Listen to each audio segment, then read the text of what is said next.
La vidéo d'aujourd'hui concerne un fait divers, un fait funeste, malheureux, qui a bientôt presque 2 ans, et les proches de la victime ne sont pas contents, ils ne se satisfont pas de l'enquête qui a été menée, qui semble petit à petit diriger l'affaire vers l'oubli. Eh bien, eux ne l'entendent pas de cette oreille. Comme le dit cet article du Parisien, principal de collège retrouvé mort à Lisieux, 2 points. Sa famille ne croit pas à la thèse de la mort naturelle. On ne réclame rien d'autre que la vérité. En quelques mots, emprunt à la fois de chagrin, de colère et de détermination. Alors une dame dont je ne donnerai pas le nom résume ce qui occupe sa vie depuis 3 ans. Le 11 août 2023, donc je vous ai dit bientôt 2 ans, non, ça fera bientôt 3 ans, son mari, principal d'un collège à Lisieux dans le Calvados, s'était retrouvé mort dans l'établissement, dans des circonstances particulièrement troublantes. Alors qu'il venait juste de prendre la route des vacances avec son épouse et leurs enfants, une notification lui signale le déclenchement de l'alarme anti-intrusion dans l'établissement qu'il dirige. Il décide donc de faire demi-tour pour s'assurer qu'il n'y a rien d'anormal. Il gare la voiture et rentre dans l'établissement. Il est 6 heures du matin. Ne le voyant pas revenir, sa fille s'impatiente et décide d'aller à sa rencontre. Elle le retrouve, allongé sur le sol, ses lunettes projetées à une grande distance, et malheureusement mort. Quelques jours après, un jeune homme de 17 ans se présente au commissariat de la ville pour signaler que c'est lui et l'un de ses camarades qui se sont introduits dans l'établissement, mais qu'ils n'y sont pour rien dans la mort du principal. L'enquête qui s'ensuit confirme ces déclarations, parce que les 2 jeunes, comme en témoigne l'analyse de leur téléphone, n'étaient plus dans le collège au moment des faits, et ils sont mis hors de cause dans le décès de ce monsieur. Les traces relevées sur le corps du défunt ne sont en aucun cas de nature à expliquer sa mort. Il ne s'agit donc, selon la justice, que d'une incroyable coïncidence. Il faut chercher ailleurs les causes de la mort du chef d'établissement. Les examens médico-légaux révèlent chez cet homme une anomalie cardiaque méconnue qui pourrait être à l'origine de son décès. Et voilà comment le dossier est plus ou moins classé par la justice. Mais pas pour la famille du défunt, et notamment son père et sa veuve. Alors on cite ensuite, l'enquête a été bouclée très rapidement, trop rapidement pour qu'on puisse aller au bout de la vérité. On réclame des pièces du dossier qui ne nous ont jamais été transmises. Le premier médecin qui intervient le matin du décès signale une coupure nette à la tempe de l'homme avec un écoulement de sang. Elle note également des marques à l'intérieur des coudes et des traces nettes de préhension autour des 2 poignets, sans compter la distance invraisemblable à laquelle se retrouvent les lunettes de la victime. La dame qui parle dit « Je pourrais vous citer de nombreuses incohérences sur, par exemple, l'analyse des portables des 2 jeunes qui se trouvaient là, une voiture blanche suspecte qui apparaît dans l'enquête mais dont on ne sait rien. Il y a vraiment beaucoup d'éléments inexplorés pour nous laisser en paix avec cette histoire. » Donc cette dame, qui est la veuve de la victime, est très éprouvée et elle lâche finalement sa conviction profonde. L'enquête a de toute évidence été bâclée. Pourquoi ? Je ne sais pas. L'éducation nationale a-t-elle peur que le décès de mon mari révèle que les cadres des établissements scolaires sont parfois trop exposés ? Elle vient, avec son beau-père et quelques amis, de constituer une association visant à poursuivre cette quête insatiable de vérité. Nous en avons besoin pour continuer à avancer, à mener d'autres projets, à vivre, tout simplement. L'idée est d'organiser régulièrement des événements, des rencontres pour rendre hommage à la victime et tenir chacun au courant des avancées de cette quête, à l'écart pour l'instant de toutes les instances judiciaires. Donc voilà pour le décès de cet homme. pour lequel il y a des choses qui posent un peu question, et en tout cas qui posent beaucoup de questions pour les proches de la victime. Alors, est-ce qu'ils ont raison ou pas? Est-ce que s'ils ont raison, il y aura eu une autre histoire que celle qui a été déduite par les enquêteurs? Je ne sais pas, je vais interroger les cartes à ce sujet. J'interroge mon tarot.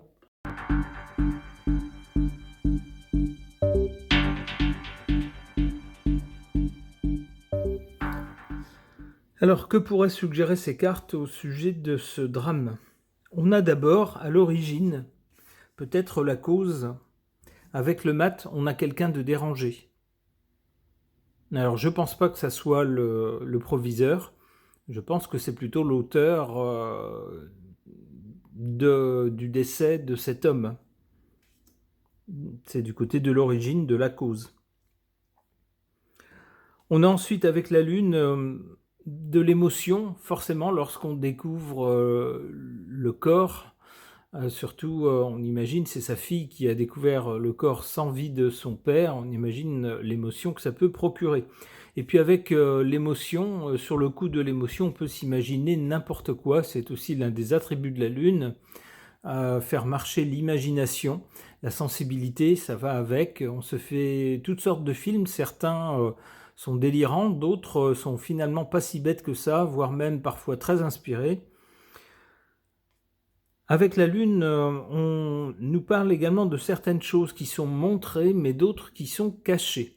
Et ça rejoint bien ce que dit la veuve de la victime.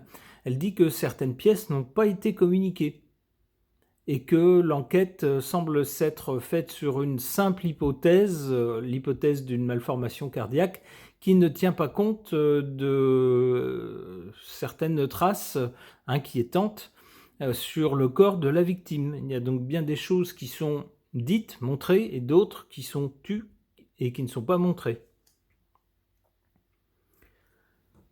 Du côté de l'avenir, on a la justice. Ça pourrait nous dire que soit l'entourage de la victime va vouloir se faire justice eux-mêmes, soit plus sûrement, c'est plutôt comme ça que je l'interpréterais, que la justice pourrait revenir sur ce dossier, s'il y a des éléments nouveaux ou des avancées.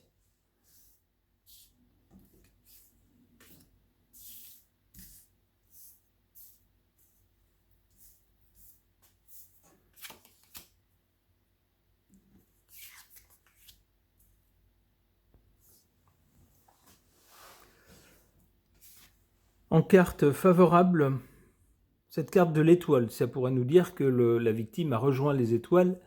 Ça sera un raccourci peut-être un peu rapide. Avec l'étoile, moi j'y verrais le côté protecteur de l'entourage. L'entourage ne lâche rien. Ils ne veulent pas laisser tomber l'affaire, même après plusieurs années. Pour eux, tout n'a pas été exploré. Ils veulent qu'on en reparle et puis surtout qu'on refasse l'enquête sérieusement. Ils ne veulent pas qu'une explication soit jetée comme ça parce que ça colle vaguement, puis c'est surtout celle qui arrange tout le monde. Sauf eux évidemment, sauf l'entourage de la victime, donc voilà, on balance ça. Non, avec l'étoile, il y a une protection au-dessus du défunt, on pourrait dire, en l'occurrence, ses proches qui, eux, ne veulent pas du tout lâcher l'affaire. En carte défavorable, la carte du chariot. Le chariot, c'est quand on donne un coup de rêne pour faire avancer les choses, pour renverser les obstacles. Ici, ça a peut-être été un peu trop vite, un peu trop rapide. C'est bien ce qui a été fait. On ne peut pas dire cette fois-ci que les autorités n'ont pas joué leur rôle. Elles l'ont joué, mais elles se sont surtout dépêchées de trouver des éléments qui permettaient de dire ben voilà, l'explication c'est ça, maintenant paf, ça y est, c'est fini, c'est clos, on n'en parle plus, circuler, il n'y a rien à voir. Donc ça aurait été un petit peu vite. C'est ce que je comprends avec cette carte du chariot. Trop vite au goût des proches qui estiment que tout n'a pas été pris en compte. Alors la justice et puis ensuite l'impératrice. L'impératrice nous parle de communication. Peut-être que cette affaire va revenir dans l'actualité peut-être que la justice va réouvrir ce dossier et que ça va à nouveau faire l'actualité, qu'on va à nouveau en parler avec l'impératrice.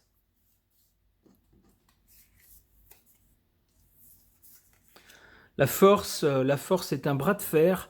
Moi, j'y vois le bras de fer entre l'entourage et puis, on pourrait dire, les institutions françaises.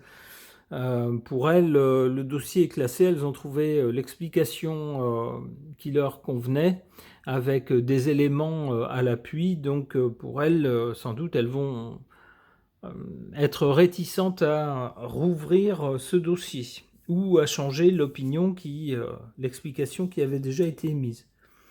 Ouais, avec l'ermite, hein, c'est une histoire qui ne sera pas résolue demain. L'ermite nous parle d'un chemin long et difficile. On peut y voir l'entourage de la victime qui ne lâche pas, qui continue son combat, peut-être sans doute encore pendant quelques temps. Bon, l'amoureux ensuite ne nous dit pas grand-chose. Elle nous parle d'une hésitation devant un choix à faire. Peut-être qu'au bout encore de plusieurs années, certains dans l'entourage se demanderont si ça vaut toujours le coup de se battre finalement. Si au bout de tant d'années, on n'a toujours rien, est-ce qu'il n'est pas temps de passer à autre chose? C'est peut-être la question qui se posera. Bon, je ne vais pas aller plus loin, je ne vais pas tirer tout le jeu pour dire « Ah, en tombant sur la carte qui pourrait faire plaisir, ah ben j'en étais sûr qu'on allait tomber sur ça. » Pas comme ça quand on tire les cartes, normalement. On se satisfait de ce que les cartes nous disent. Ok.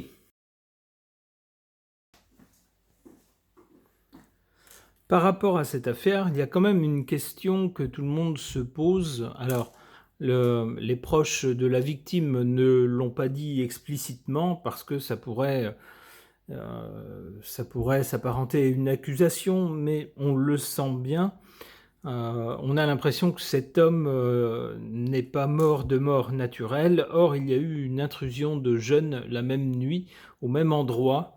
Donc on ne peut pas s'empêcher de se demander si les jeunes qui se sont introduits dans le collège ne seraient pas les auteurs de son décès. C'est la question que je vais poser à mon pendule. On va bien voir ce que ça répond. Donc je vous rappelle mon protocole avec le pendule. Ça c'est oui, ça c'est non. S'il ne bouge pas, ben tant pis pour moi, j'aurai pas de réponse. Et s'il tourne, c'est que la question a un intérêt, mais elle est mal posée. On ne peut pas y répondre par oui ou par non. Alors, je vais bouger un petit peu, voilà, pour pouvoir prendre un appui. L'idée, évidemment, c'est pas moi qui vais donner le mouvement, ou alors c'est peut-être des micro-mouvements, mais c'est pas des mouvements volontaires. L'idée, c'est d'attendre que le pendule lui-même prenne un mouvement. Alors, ma question, c'est est-ce que les jeunes qui se sont introduits dans le collège cette nuit-là sont les auteurs ou sont responsables ou ont entraîné la mort de ce monsieur ?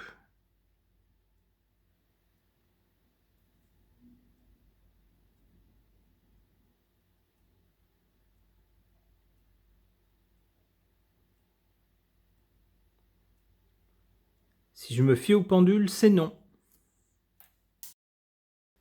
Alors, eh bien, qu'est-ce qu'on peut demander à l'au-delà, à l'invisible, pour essayer de nous éclairer sur cette drôle d'affaire? Eh bien, on va essayer avec l'encre, on va essayer avec des taches d'encre. Peut-être que ça nous montrera quelque chose en rapport avec cette affaire qui pourrait nous permettre de mieux comprendre ce qui s'est passé. C'est parti.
Alors on pourrait voir comme souvent dans les taches d'encre, normal puisqu'il y a une symétrie, il y a des choses qu'on retrouve en double. En particulier lorsqu'il y a des formes rondes, ça peut dessiner des yeux, donc on peut souvent y voir des visages. Ici, on peut en voir plusieurs. Ici, par exemple, 2 yeux ici, on peut voir 2 yeux là, on peut voir à nouveau 2 yeux juste en dessous. On peut voir ici des yeux fermés. Alors, ces deux petites fentes ici peuvent représenter des yeux fermés. Des yeux fermés, il y a quelque chose qui coule de chaque côté. On nous a parlé de sang qui coulait. Je verrai donc la victime en bas. Et qu'est-ce qu'on a au-dessus? Eh ben, on a au moins 2 paires d'yeux. Ça pourrait nous parler de 2 autres personnes. Alors, est-ce qu'on peut voir autre chose sur le côté? Alors ici, de chaque côté, on dirait des petits, comme des embryons, mais je suis pas sûr que ça ait vraiment rapport avec l'affaire. Bon. Et si je le retourne,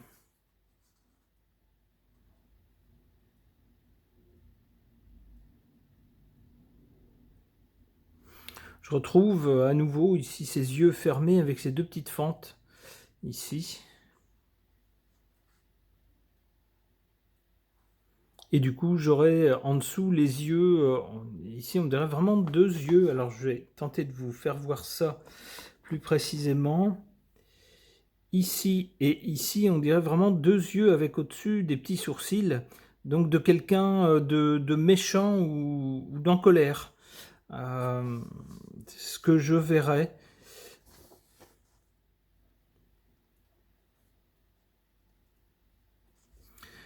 Et là, est-ce qu'on peut voir autre chose sur le côté, par exemple? Alors ici, on dirait 2 petits oiseaux. Un petit oiseau ici, un autre ici. Ça a vraiment la forme d'un oiseau vu de côté, un petit poussin vu de côté.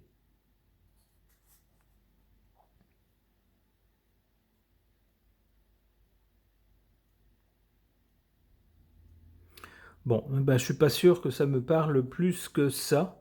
Donc moi, j'y verrais dans ces taches d'encre la victime et puis au moins 2 autres paires d'yeux. Donc associés à son décès, 2 paires d'yeux. Bon, chacun en pensera ce qu'il voudra. Ce tirage de cartes, cette séance de pendule et d'encromancie sont maintenant terminées. Merci de les avoir suivis.